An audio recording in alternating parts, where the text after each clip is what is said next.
Recording. Yep. All right. Hi, folks. Bryson here. Welcome to Building the Dream. This is my first video on this channel, and I guess I'll have an explanation towards the end of the video. But this is going to be, to be brief, this is going to be sort of like just me doing things I love video. Nothing super specialized. There'll be fishing. Eventually I'll get into shooting, hunting, camping, learning different skills and stuff. But for now, since I'm a college student and I'm pretty poor and haven't gotten into really anything else yet, it's going to be mostly fishing.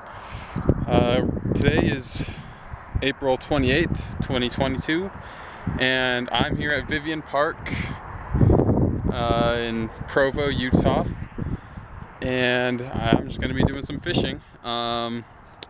There's a small community pond up the canyon, and you can see, well, you can't see it right now, but there are fish surfacing over here. So I've got a mosquito on, and I'm gonna see if I can catch them.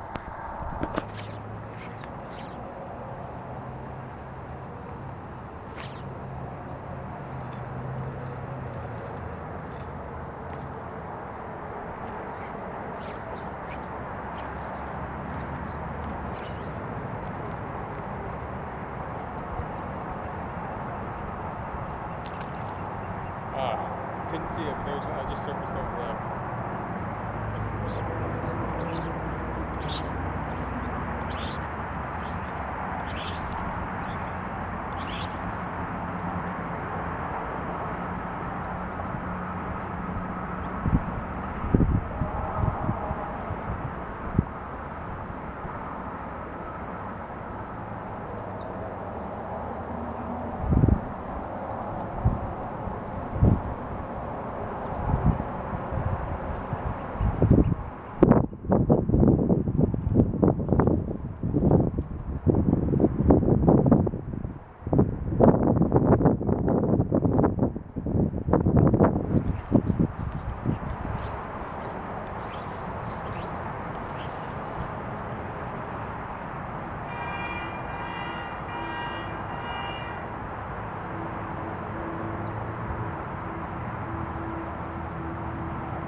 Alright, I'm trying something a little bit different right now.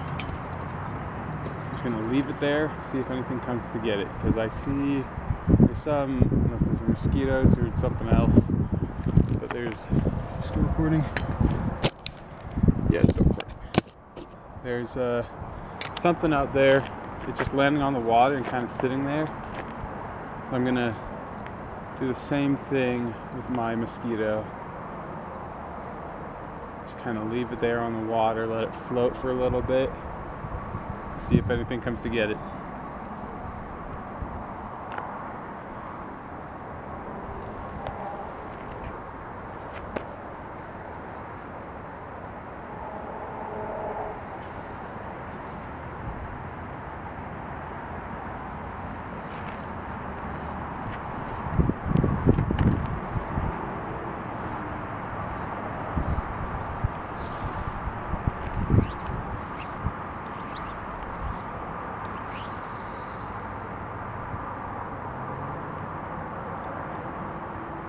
That was a much better cast.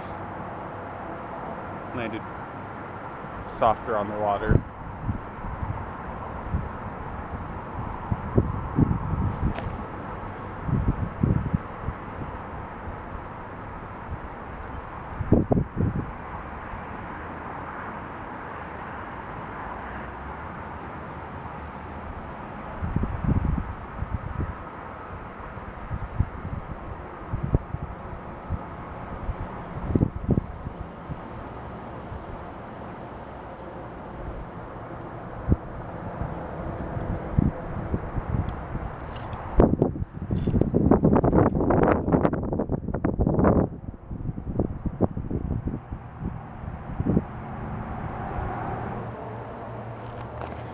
Alright, looks like the mosquito might not be working, even though I can see him surfacing, so I might switch to a smaller Adams. This is a size 14. I think it's a size 14 mosquito. Just got it off of eBay. It was like $5 for a dozen. If this doesn't work, I'll probably switch to, what size is that? I think I have a 16 or an 18 Adams. I'll tie that on.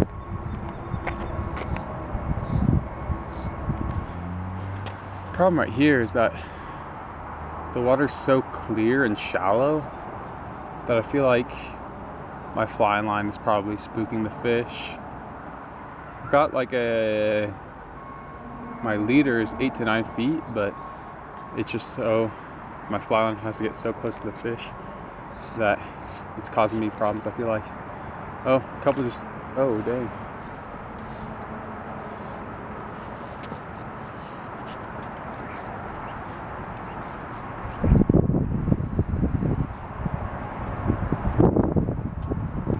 And also, the wind is coming in, so it's to get the distance that I need, I have to get my fly line all the way out there because the wind is just going to blow my fly off to the right.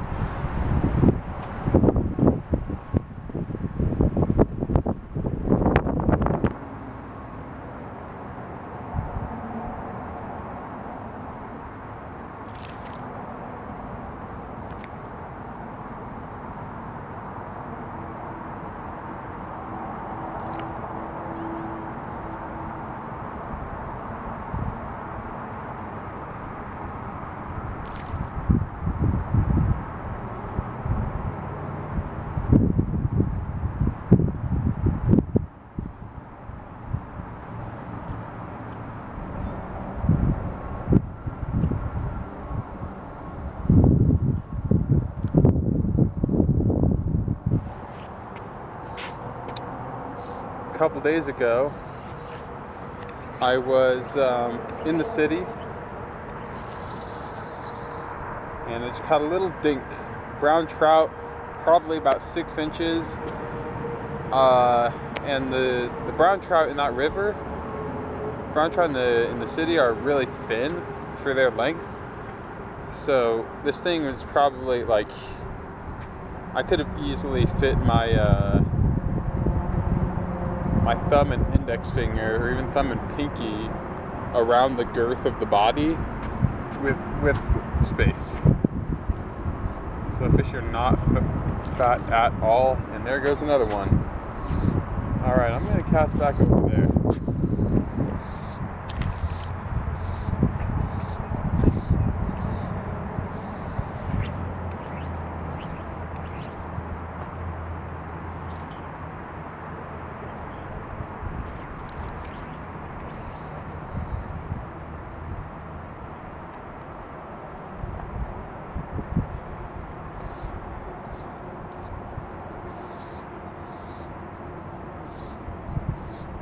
Looks like they're just moving back and forth between this side and that side. So I'm gonna just stay here, keep casting until something hits, or until I get tired of this fly and decide to switch it out. But they're surfacing, you know. Dry flies are a lot more fun to fish when the fish are hitting them, because they're basically doing what you just saw. The fish jumping out of the water, splashing, you know.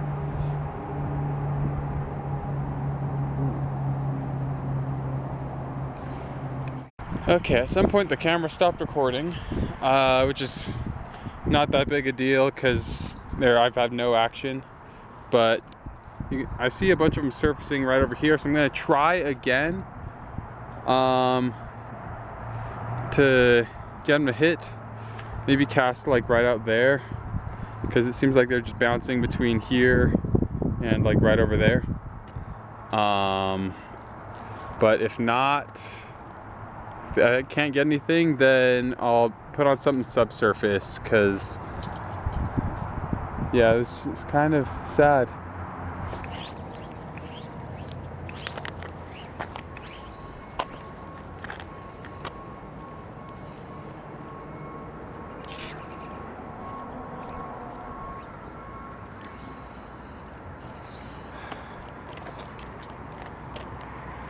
hook my fly line again. Happens way more often than I would like.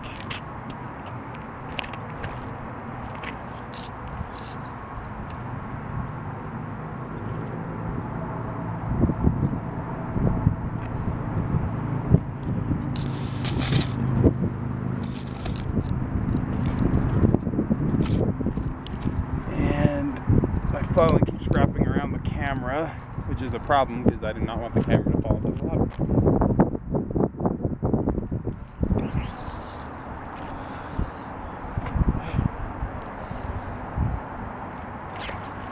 Oh, here we go.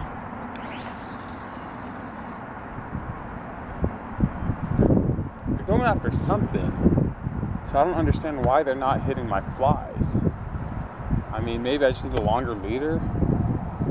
Put on like a 10-foot leader, even though this rod is 8.6.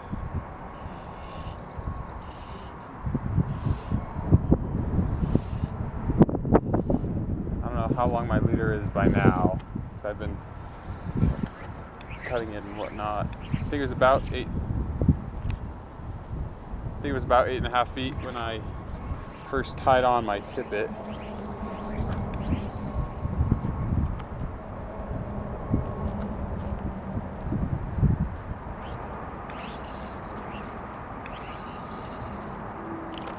See, like, what the heck is going on? Maybe let's dead stick it. Leave that fly there for a minute. Nah, a minute's kind of long. Maybe 30 seconds, 20 seconds, who knows. Just leave it there for longer, let something eye it. Then I'll give it one twitch. Then leave it for another 5 seconds. And then recast. Maybe that's what I'll do.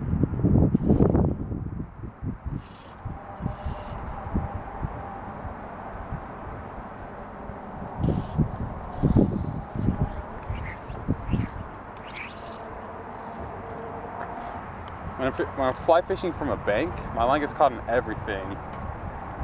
Like, I'll show you. I got caught in that twig right there. These rocks, my leg. I mean, just because the wind affects everything,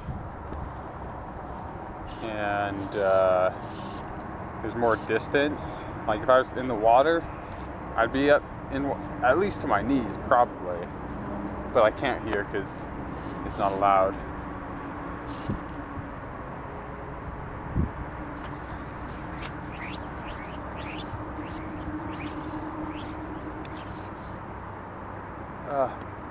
Just got caught in that tree snag.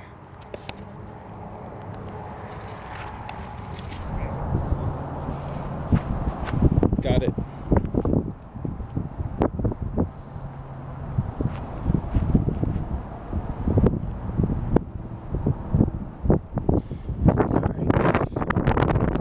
Well, the Adams is not working and the wind is picking up. It's 3:30. So I can't be here for too much longer, but what should I use?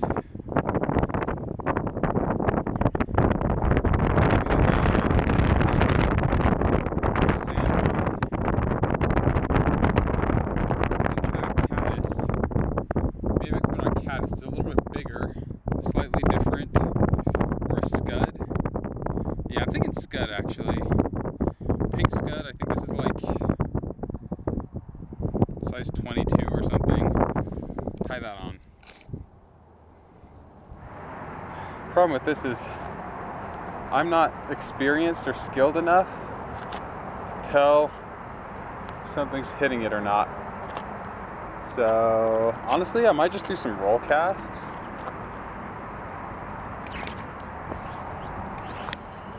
Just get it out there. Wait for a little bit because it's really light. Then just slowly, not even strip it, just slowly pull it in, I suppose, so that it looks like it's moving. Maybe small strips. I'm not reeling it in because I'm not using my reel. Just small itty bitty strips is what I'm doing. And I'm gonna hope that the fish that are coming in surfacing are down there also feeding on the bottom. Well, I lost my scud in the tree, so I'm gonna go with the San Juan worm. Alright, finally hooked up on one after more than an hour, I think. Maybe it was about an hour.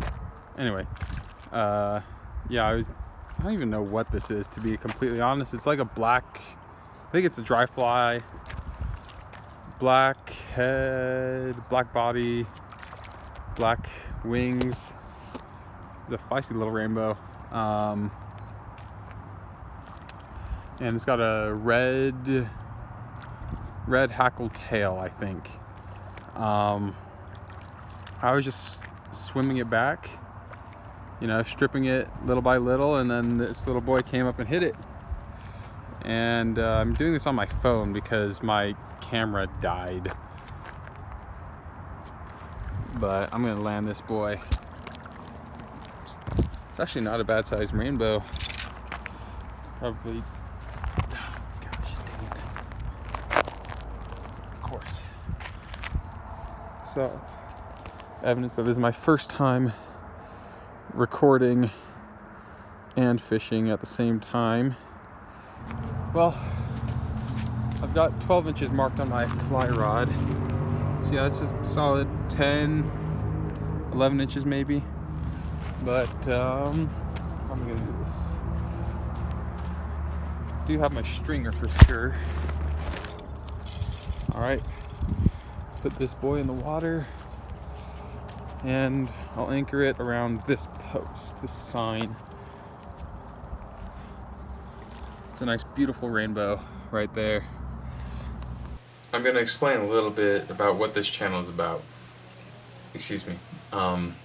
Basically, building the dream, I mean, pretty self-explanatory. The dream for me is to live a life of fishing, hunting, overall outdoorsmanship, you know, acquiring skills. Basically, just me doing things that I love to do, things that I would like to learn to love to do, things that I want to do. You know, you could think of it as like crossing off the bucket list in a way, but the dream is, you know, I'd like to own land somewhere, lots of land, with livestock, cultivate the land, you know, go fishing, hunting, camping, all the time. Learn to butcher and butcher the animals to get the meat, and learn to cook the meat. Different types of animals, different types of fish. Now I grew up fishing, but that's about where the line is drawn, fishing and camping occasionally. But hunting, shooting, you know, other skills that I like to have, like woodworking, possibly blacksmithing, leatherworking, those I just didn't have much exposure to. So eventually you'll see me learning those skills, acquiring those skills, and learning how to use them. If that interests you, then please like, share, and subscribe. Thanks.